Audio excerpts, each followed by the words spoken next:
6 p.m. news headlines today.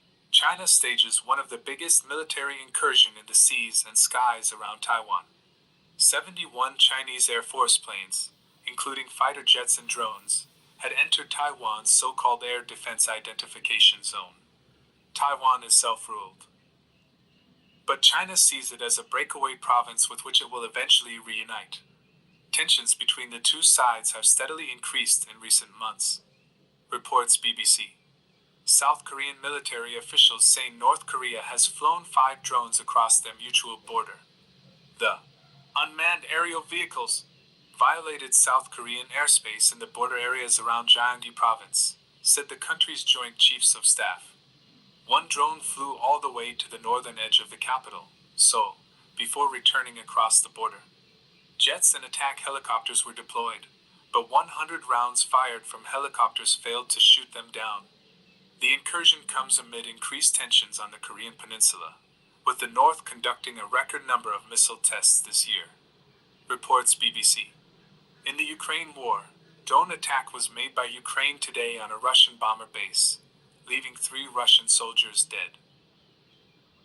The Engels Air Base has been repeatedly used by Russia to carry out missile strikes on various targets in Ukraine.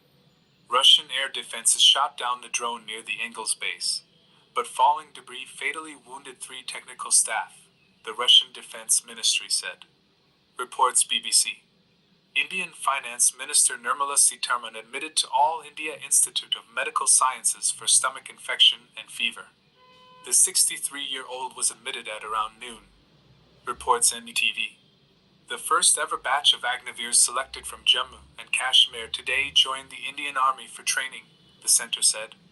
Approximately 200 candidates were selected after rigorous tests including physical tests, medical tests, written examination, and document verification. They were dispatched from Army Recruiting Office, Srinagar, to about 30 training centers of various regiments of the Indian Army on December 24, 2022. The candidates will report for training between the 25th and the 30th of December 2022, and their training shall commence with effect from January 1, 2023, reports NTV.